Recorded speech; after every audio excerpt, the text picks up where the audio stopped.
Bon, mais bonjour tout le monde. Pardon. Donc je me présente très rapidement. Je suis professeur à l'École des Mines, au Centre de sociologie de l'innovation. J'ai deux amours dans la recherche qui sont le travail des données d'un côté et la maintenance de l'autre. Bonjour. Et là, je vais vous parler de la maintenance. Je vais essayer de ne pas être très long parce que j'imaginais que j'étais plus là pour discuter, mais après, on verra comment les choses tournent.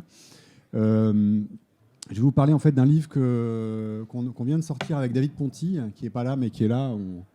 On co-signe une grande partie de ce qu'on fait depuis 25 ans maintenant, qui s'appelle Le soin des choses, politique de la maintenance, qui est sorti à la découverte et qui est un peu une espèce de panorama d'enquête que nous, on a mené depuis une quinzaine d'années et puis que beaucoup d'autres collègues ailleurs dans le monde, aux États-Unis, en Angleterre et ailleurs en Europe, on commence à se compiler sous une espèce de notion qui est toujours très marketing, mais qui sert, parce que le marketing, des fois, ça sert, qui sont les Maintenance and Repair Studies. Ça fait mieux quand il y a un studies. Et qui sont des travaux, en fait, sur des choses très, très, très variées, mais qui s'intéressent à cette notion assez large qu'est la maintenance. Je vais en donner une semi-définition tout de suite. Donc la maintenance, grosso modo, nous on le... Merci. La maintenance, on l'a définie de manière très large exprès. On considère que c'est l'art de faire durer les choses. C'est-à-dire c'est tout ce qui est mis en place par des êtres humains pour faire durer des trucs. Et par truc, précisément, on essaye d'être ambigu le plus possible.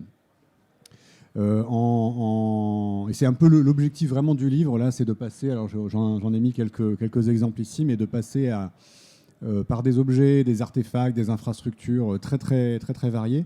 On a assez peu, voire pas du tout, de choses du côté du numérique, entre guillemets, en sachant qu'en même temps, il y a des questions très fortes, et c'est un peu l'objectif d'ailleurs de cette présentation, c'est d'ouvrir la discussion là-dessus.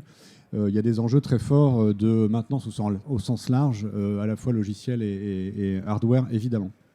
Le but du jeu, c'est de toute façon, le but du livre même, c'est d'ouvrir c'est pas du tout de clore le sujet, au contraire, c'est plutôt de le poser sur la table en disant « Et vous, qu'est-ce que vous avez comme activité de maintenance que vous connaissez sans connaître, que vous n'êtes pas allé voir, que vous vous dites que c'est important, mais que vous ne prenez pas forcément en considération selon le type de choses que vous faites ». Donc voilà, il y a un petit côté en fait faire remonter à la surface des activités qui sont pas invisibles en fait, parce qu'invisible est un terme qu'on n'aime pas tellement, qui sont plutôt négligés ou qui sont plutôt peu reconnus. Et la question de la reconnaissance, on va y revenir à la fin, est évidemment super importante. Alors, il y a à la fois un côté plein d'histoires. C'est un livre qui est plein de cas qui sont certains sont très banals et d'autres sont beaucoup plus ésotériques, on va dire, ou étranges, puisque ça va des téléphones portables, évidemment, à la préservation du corps de Lénine, qui est un travail qui a été fait par Alexei Yurchak. Le geste, il est double, on va dire, en termes, enfin, l'ambition théorique ou politique, d'ailleurs, elle est double. La première, c'est une ambition très anthropologique, au sens de comment est-ce qu'on pense les relations entre les humains, entre guillemets, et les objets avec lesquels ils habitent le monde, si on s'intéresse à la maintenance. Sous-entendu plutôt qu'à l'innovation, mais je vais y revenir après. Qu'est-ce qu'on comprend si on s'intéresse au fait que les gens ils font durer des trucs aussi, ils ne sont pas simplement en train de les utiliser ou de les fabriquer. Et puis le deuxième geste qu'on fait, c'est plutôt par rapport aux discussions aujourd'hui dans l'écologie politique, et notamment du côté de la scène intellectuelle française autour des questions de la sensibilité au vivant, qui s'est beaucoup développé. Je ne sais pas du tout si vous avez entendu parler de tout ça, mais qui consiste à dire, en gros, on ne sait plus faire attention aux vivants, et il y a un risque énorme, parce que si on ne sait plus faire attention aux vivants, on ne sait plus comment en prendre soin. Nous, on dit oui, mais les humains...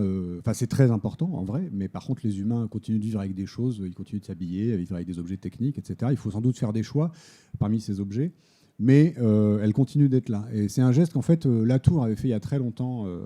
dans tous ses premiers travaux, notamment en travaillant de très près avec Madeleine Acriche.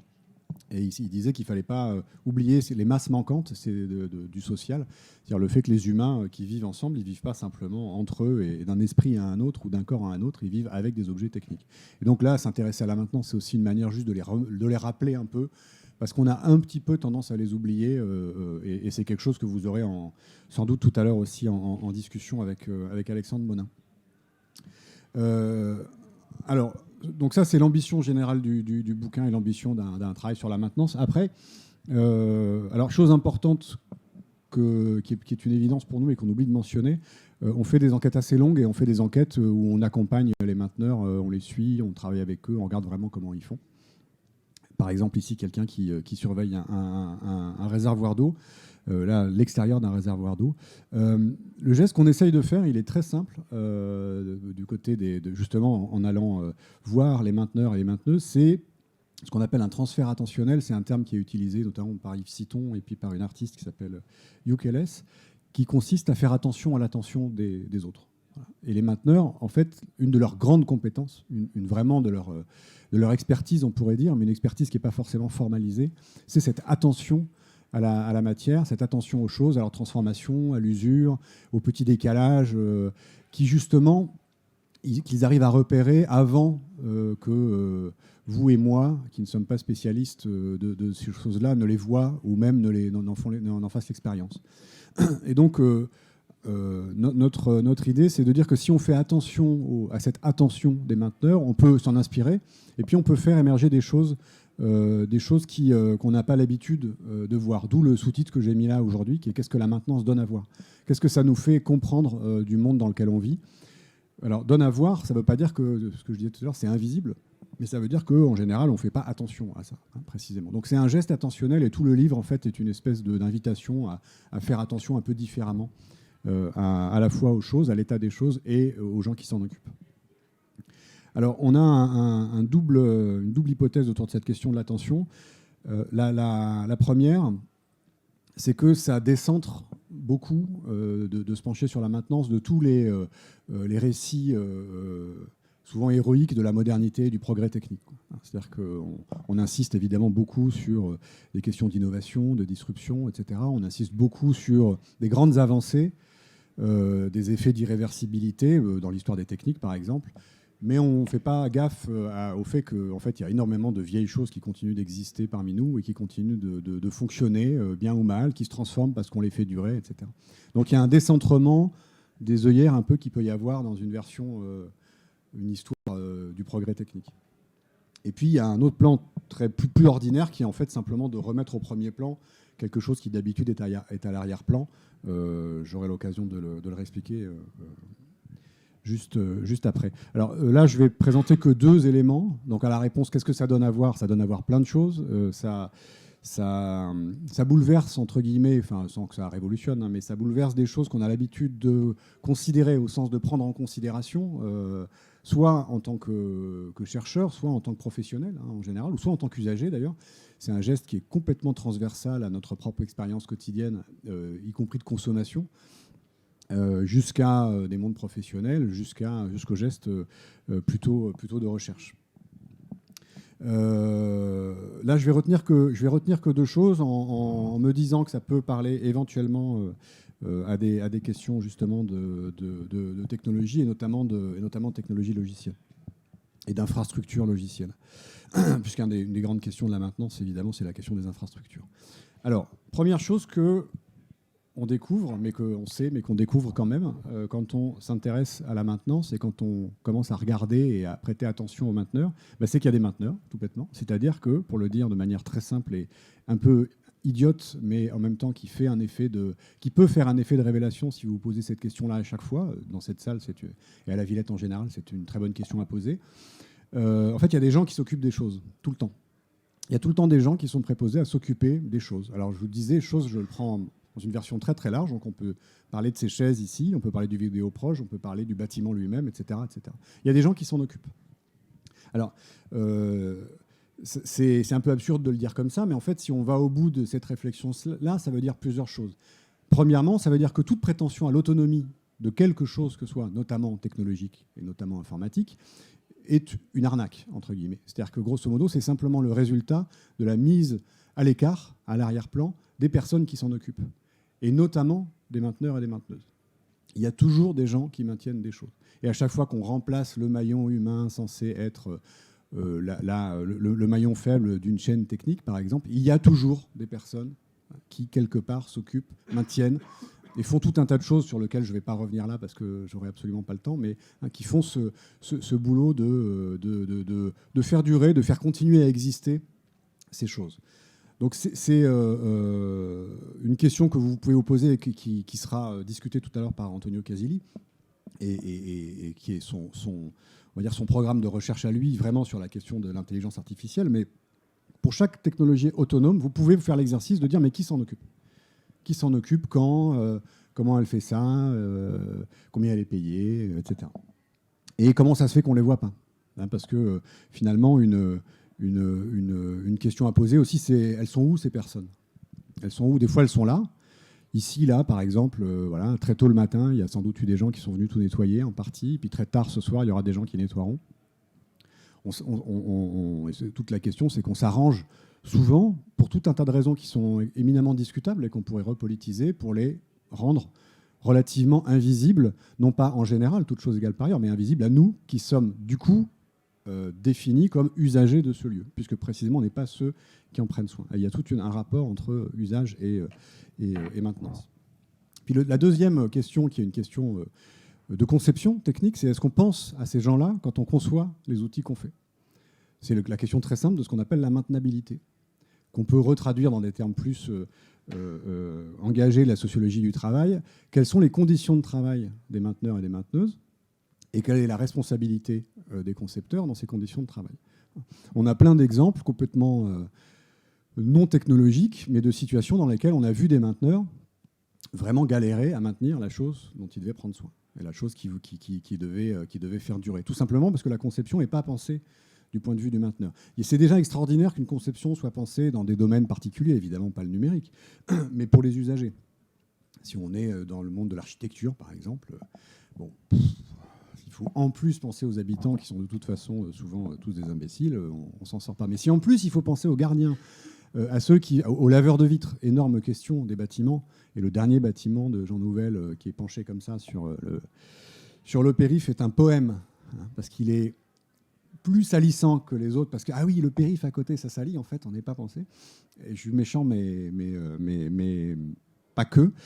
Et en plus, c'est très compliqué d'organiser le nettoyage et donc la maintenance de ce bâtiment. Alors même qu'il est pensé et il est montré partout dans les photos, etc., comme absolument nickel, en plus, qui est une autre question que je ne développerai pas là, mais qu'il est pensé comme étant tout le temps absolument parfait. C'est la condition d'existence, hein, esthétique, mais plus qu'esthétique, hein, presque politique de ce genre de bâtiment. Donc, il y a des gens, ils sont où et simplement, méfions-nous de l'idée même d'une autonomie de la technique, et dans quelles conditions ils travaillent, c'est-à-dire, est-ce que la conception des choses peut être développée au-delà de l'usage, entre guillemets, au nom de la maintenance et des mainteneurs. Et donc, comment est-ce qu'on prend en considération la maintenabilité ? Et le deuxième truc sur lequel je voulais insister, qui est peut-être un peu plus obscur, on verra, mais c'est un élément qu'on discute et qu'on commence à travailler plus sérieusement avec David sur différents points et qui est très important sur le numérique. C'est la question du rythme de ce travail des mainteneurs et des mainteneuses et du rythme de la maintenance. La maintenance a une temporalité à part. Maintenir quelque chose, c'est s'en occuper tout le temps. Maintenir quelque chose, il faut le répéter sans arrêt. Donc, c'est récurrent, c'est routinier en général. Je reviendrai là-dessus juste après. Mais donc, c'est très différent de tout un tas de vocabulaire et de manières qu'on a, nous, de parler du monde du travail ou même de notre expérience quotidienne, notamment avec le numérique. Un premier truc, c'est que c'est très différent de la rupture, au sens fort, de la panne, de la crise. La maintenance ne fonctionne pas en régime de crise. C'est parce qu'il n'y a pas eu assez de maintenance souvent qu'il y a une crise. La maintenance est donc assez différente d'une espèce de focale qu'on peut faire et qu'on a tendance à faire sur l'idée de réparation. En fait, il faudrait plutôt dire que la réparation, c'est un des moments de la maintenance. Mais si on s'arrête à la réparation, déjà, on est souvent un petit peu dans le domaine de l'héroïque. Il y a une panne, c'est cassé, on va réparer. Et puis, il y a une temporalité de la réparation. Une fois qu'on a réparé, on peut en parler au passé. On n'a pas besoin de réparer le lendemain, sinon c'est que ce n'est pas réparé. La maintenance, si on a maintenu la veille, il faut maintenir le lendemain. Ce n'est pas parce qu'on a maintenu la veille, il ne faut pas maintenir le lendemain. La maintenance, c'est cette espèce de longue continuité comme ça. Donc c'est un rythme qui est différent du rythme de la rupture et de la crise. Ce qui n'est pas anodin dans les discussions, dans tout un tas de discussions, hein, que l'on parle de grandes pannes sur les infrastructures, par exemple, que l'on parle de grandes catastrophes à venir, etc. La maintenance, c'est un autre rythme. Ça ne veut pas dire qu'il ne faut pas s'inquiéter des pannes, des ruptures, des crises, etc. Ce n'est pas du tout ce qu'on dit. Mais c'est qu'il y a aussi tout un tas d'activités souterraines, beaucoup plus de l'ordre de la pulsation un peu quotidienne. Évidemment, c'est aussi différent du rythme de travail du développement. Je pense en particulier à l'obsession pour les sprints dans le développement informatique, qui est cette espèce de moment un peu là aussi très héroïque, hyper masculin évidemment, qui consiste à dire allez, on y va tous un bon coup, et puis après on se reposera un petit peu, puis après on y retournera. La maintenance ne peut pas fonctionner comme ça. Ou en tout cas, si elle fonctionne comme ça, c'est parce qu'elle a d'une certaine manière un peu échoué par rapport à une forme qui serait celle du répétitif et du routinier. Et puis plus généralement, en fait, la maintenance, c'est aussi, ça fait un contraste quand même pas inintéressant avec l'idée qu'on serait dans un monde de l'hyperaccélération qu'on a vu un peu partout chez plein d'auteurs notamment qui ont dit avec le numérique tout s'accélère. Ce que critique aussi Hubert ici présent sur le lien de la question de Zoom par exemple. L'idée qu'on serait forcément dans une accélération plutôt bénéfique et assez incroyable dont on serait témoin. Mais en fait non, cette accélération elle est que pour certaines personnes. Et pour que cette accélération existe, il faut qu'il y ait des gens qui continuent de s'occuper, par exemple, du réseau de fibre. Enfin, ça, on sait que dans les prochaines années, nous, ça va être très clairement notre prochaine enquête. Si on arrive à trouver un financement, au moins on met un thésard ou une thésarde là-dessus. Comment on va maintenir le réseau de fibre et quel est le rythme versus le rythme de déploiement, d'ailleurs, qui est intéressant, parce que ça a été une énorme course dont on connaît les dérapages. Enfin, donc, j'imagine que vous connaissez un peu les dérapages. Donc, c'est ce que dit de manière très intéressante Steve Jackson, justement dans un bouquin sur la vitesse du numérique. Il dit, attendez, nous, on bosse sur la maintenance. Voyez comment la maintenance est l'espèce de ventre mou de vos récits modernes sur l'accélération. Et elle est toujours là. Et c'est un peu toujours le même problème, c'est qu'est-ce qu'on en fait ? Est-ce qu'on l'ignore ? Comment est-ce qu'on s'intéresse à elle ? Notamment parce que, ce sera mon dernier point avant de conclure très rapidement, parce que je suis déjà en train de déborder, parce que j'avais envie d'avoir des questions. Cette routine, ce rythme particulier de la maintenance, si on observe les mainteneurs, c'est pas une pure routine. Les gens n'ont pas juste une checklist, ils ne font pas juste tac, tac, tac, c'est terminé. Ils sont ouverts à la surprise. Le principe même de la maintenance, et notamment de la supervision en maintenance, c'est de savoir être sensible à un dérapage, un truc qui ne va pas bien et qu'on n'avait pas prévu. Or, ça, dans les métiers de la maintenance, justement par une accélération et une rationalisation de ces métiers-là, souvent, c'est ce qui a empêché. Ce qui est avec cette idée que là aussi, on va complètement autonomiser, on va faire que de la maintenance prédictive, on saura tout à l'avance. Il y aura presque plus besoin à nouveau d'humains et de cette compétence très particulière qui est l'attention, justement, l'attention aux choses, à leur transformation et aux surprises qu'elles laissent. Donc dans l'idée de rythme, il y a aussi cette question de cette routine qui n'en est pas complètement une et qui sait se laisser un espace de surprise et de prise en considération de ce qui n'est pas complètement attendu. Mais au rythme de la maintenance, pas au rythme de la grande crise. Puis, le dernier point que je voudrais faire, c'est une conclusion. C'est comment est-ce qu'on fait compter ça ? Comment est-ce qu'on fait compter la maintenance ? Ce qui est une vraie question. Elle est alors au sens de importer la maintenance, mais faire compter, notamment financer la maintenance. Comment on fait ? On sait aujourd'hui, si vous prenez le train et si vous avez suivi le procès dit de la maintenance, mais qui est plein d'ambiguïté, de l'accident de Brétigny, par exemple, que c'est un énorme problème.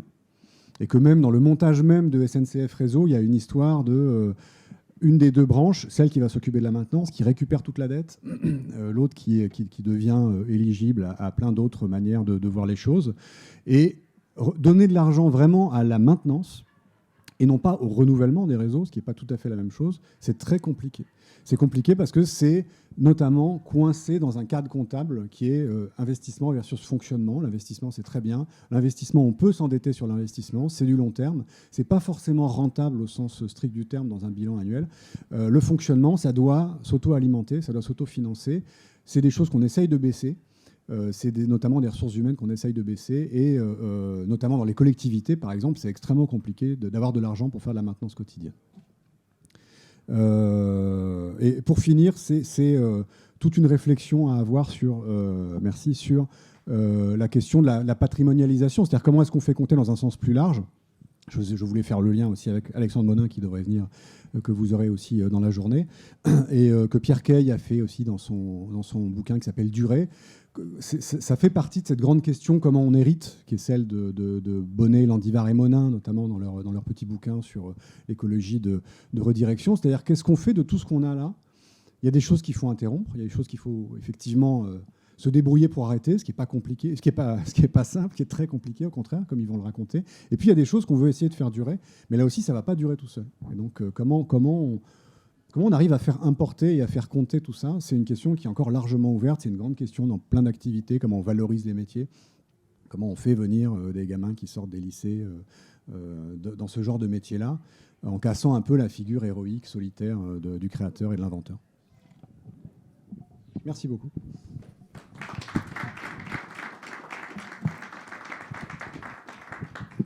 Alors comme je suis très mal poli, en plus, il faut que je parte en courant dans 5-7 minutes, on va dire, parce que j'ai une thèse à faire soutenir. Donc merci, mais j'ai juste pas compris dans quel cadre vous faites ce travail. Alors je fais ce travail pour faire de la recherche. Donc je suis chercheur, je suis sociologue et je le fais. Alors la question quand même est plus compliquée que ça, c'est-à-dire que je le fais, on va dire, en tant que chercheur, mais je le fais avec des entreprises dans certains cas.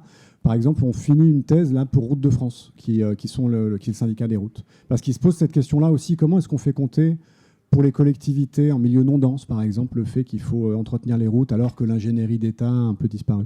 C'est un exemple. Renault aussi, on travaille un peu avec eux. Et on a fait des choses pour la Caisse des dépôts sur les réseaux d'eau. C'est pas une recherche-action au sens fort du terme, c'est plutôt justement faire des états des lieux aussi sur le type d'activité qui se cache derrière l'idée de maintenance. 2 questions de mon côté, Jérôme. Rapidement, moi, faire compter, moi j'avais entendu compter, C-O-N-T-E-R. Et il y a un super livre qui est sorti qui s'appelle Les Invisibles de la République. C'est tous les mainteneurs de l'Élysée qu'on ne voit pas. Voilà. Le terme invisible, on parle aussi du travail domestique. Quelqu'un qui vient de mesurer que le travail domestique, c'est 6 000 € par mois, entre guillemets. Si on faisait tout externaliser, les tâches ménagères, c'est 6 000 € par mois. Donc on a un des 2 parents qui fait plus que l'autre. Voilà, il devrait être dédommagé. C'est souvent la même. Ouais. C'est souvent, voilà, encore trop souvent la même. Il y a le terme essentiel, travailleur essentiel qu'on a vu dans le Covid, ce genre de choses. Ouais. Voilà, la première question, c'est qu'est-ce qu'on peut compter sur les mainteneurs? Est-ce qu'il y a une conscience qu'après tout, c'est quand même eux qui font tourner le truc, quoi. Voilà. Et la deuxième question... non, attends, je te laisse répondre à cette première. Ouais, et puis, voilà. et c'est une question très importante. Alors d'ailleurs, pour info, quand même, on n'a pas beaucoup parlé de maintenance pendant le Covid et sur les travailleurs essentiels. Hein. C'est vachement intéressant parce que Zoom, par exemple, on a tous basculé sur Zoom et autres avec tous les effets que ça a. On a peu imaginé même que ça a représenté un déploiement de mainteneurs dans les télécoms dingue. Et je ne parle pas des réseaux d'eau et des réseaux électriques qui se sont bouleversés complètement en 3 jours, notamment en Île-de-France. Puis dans des endroits, au contraire, même dans des petits endroits de la campagne, etc. Ça a été absolument crucial qu'il y ait tous ces gens-là. Ils ont été considérés comme essentiels à certains endroits, mais pas dans les médias. Un des points centraux, effectivement, il y a faire compter, c'est-à-dire essayer de calculer un peu cette espèce de travail externalisé, mais dont on ne dit pas son nom, qui est la grande histoire du travail invisible féminin domestique depuis les années 80. Et puis, il y a raconter des histoires. Ouais. Et c'est exactement ce qu'on essaye de faire dans le bouquin, et c'est exactement ce qu'il faut faire. Une des manières de faire compter, de faire importer ces métiers, et puis même cette action, parce qu'en fait c'est une action, c'est pas simplement des métiers, hein, c'est une action qui est pas que professionnelle, elle nécessite de passer par des histoires, beaucoup plus que sans doute des grands tableaux et des grandes statistiques, etc. Ouais. Deuxième question, et bien sûr on aura le temps je pense pour encore une ou deux j'espère. Deuxième question, c'est les mainteneurs maintiennent, donc on sait qu'est-ce qui est maintenu, mais moi la question c'est qui est maintenu. La question, c'est, je prends l'exemple de la Startup Nation, on va dire, dont je fais partie, hein, donc voilà. Mais s'il n'y a pas d'électricité, s'il n'y a pas de transport, si les salariés peuvent pas venir au travail, s'il n'y a pas d'internet, si l'infrastructure de la société n'est pas maintenue, tout s'écroule. La santé, ce genre de choses. Mais la question, c'est les mainteneurs, qui maintiennent-ils dans un modèle où peut-être, moi j'appelle souvent ça, je compare aux innovateurs. Les innovateurs vont avoir tout le mérite. Les finances, l'investissement, comme tu disais. Mais les mainteneurs, après tout, ils sont encore plus invisibilisés par ça. Donc, qui est maintenu par les mainteneurs? Oui, c'est une des questions à poser, effectivement. C'est-à-dire, quelles sont les conditions véritablement d'existence de tel ou tel type de figure, notamment héroïque et visibilisée, c'est-à-dire en inversant la chose, c'est-à-dire sur qui et sur quoi il repose pour arriver à faire. je sais pas, c'est la question de Fanny Lopez sur l'électricité et le numérique, par exemple, en disant voilà, tout un modèle du numérique qui est constitué sur le fait que avec des réseaux vieillissants, financés par l'argent public, ils existent. Et on pourrait y rajouter les mainteneurs, effectivement, électriciens. C'est dans cette idée-là la première idée de dire que ça fait émerger les gens, quoi. Ça fait émerger ce qu'on appelle le peuple des choses. Il ne faut jamais penser qu'il y a simplement un usage d'une chose. Il y a en général un peuple plus ou moins large, dont le périmètre justement est à débattre politiquement, qui s'occupe de ces choses-là. Donc dans les exemples que tu donnes, c'est exactement ce genre de geste qu'on peut faire en disant, notamment parce qu'il y a souvent une prétention précisément à se faire tout seul, à être vraiment de l'ordre de la disruption. Cette disruption comptée, elle aussi, et qui n'est pas inintéressante, elle s'appuie toujours sur des formes de continuité coûteuses, pour le dire vite. C'est la phrase de Bernard de Chartres en 1252, je crois que c'était un prêtre qui disait s'ils pensent qu'ils ont une vue plus loin, s'ils voient plus loin ou plus haut, ce n'est pas à cause de la perspicacité de leur vue, mais c'est parce qu'ils sont sur les épaules des géants qui les ont précédés. Voilà. Ouais. C'est un peu cette idée on the shoulder of giants, sur les épaules des gens qui vous ont précédés. Voilà. Mais là, sauf que ce n'est pas des géants, effectivement, c'est des petits lutins qui travaillent tout le temps. Et je cède la parole. Ce sera une dernière question, je suis vraiment désolé. Bonjour. Bonjour. J'ai mon masque, donc je vais essayer de parler clairement. Je suis arrivée en retard, donc si vous avez déjà répondu à cette question, je suis navrée. Je m'interrogeais un peu sur les dynamiques de genre que vous avez pu observer dans le travail de maintenance, parce que traditionnellement, on associe le travail du care aux femmes. Pourtant, le milieu du numérique est pour le coup très majoritairement masculin. Comment est-ce qu'elle s'exprime, ces dynamiques, dans le travail de maintenance du numérique, justement ? Alors du numérique, je ne saurais pas dire, parce que justement, on n'a pas travaillé là-dessus encore, mais c'est une très grande question. C'est une question dans l'open source notamment et dans le libre. Il y a eu plein de travaux super intéressants qui montraient que faisaient les femmes, que faisaient les hommes, notamment les commits, etc. Enfin, c'est une question compliquée, parce qu'effectivement, alors nous, on appuie tout notre travail sur cette conversation avec le care, avec les théories du care. Pour montrer que c'est un soin, c'est pour ça qu'on parle de soin. Et sur une artiste qui s'appelle Ukeles, qui dès la fin des années 60 a inventé le maintenance art en faisant la connexion entre les travaux domestiques et les travaux notamment dans le nettoyage urbain, etc.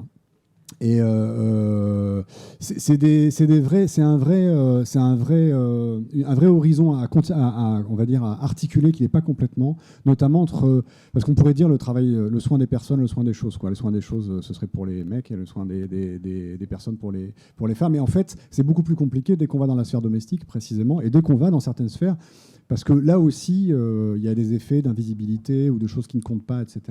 Donc, c'est un horizon encore à bien creuser, notamment parce que c'est des travaux. Nous, par exemple, on trouve très peu de femmes dans les métiers qu'on a accompagnés. Il n'y en a pas tant que ça dans la plupart des cas des maintenance studies, même s'il y en a quelques-uns, dans le monde patrimonial, par exemple, etc. Mais de vraiment refaire cette connexion-là avec tout ce qui a été fait sur le travail domestique, de le reconnecter à ces questions de soins, des choses aussi, et pas simplement de la famille, quoi. C'est-à-dire vraiment d'aller voir un peu ce qui se passe comme expertise matérielle, qu'est-ce qui a disparu aussi comme forme d'expertise, de savoir-faire. Sur le textile, c'est l'idée même de fast fashion, et il y a plein de collectifs super intéressants qui se disent la seule manière de s'en sortir à peu près écologiquement dans le textile, c'est même pas de recycler, parce qu'on sait que le recyclage, c'est une blague, on le sait en général, mais alors on le sait en particulier dans le textile, c'est de faire durer les choses. Donc c'est de réapprendre à repriser, à raccommoder, et deux, d'accepter de porter des trucs reprisés et raccommodés, ce qui n'est pas rien, et d'accepter d'avoir un pull pour 15-20 ans. Ce qui n'est pas non plus rien, ce qui est un travail assez complexe, quoi. Un grand merci, je m'arrête là, je suis désolé, c'est la course.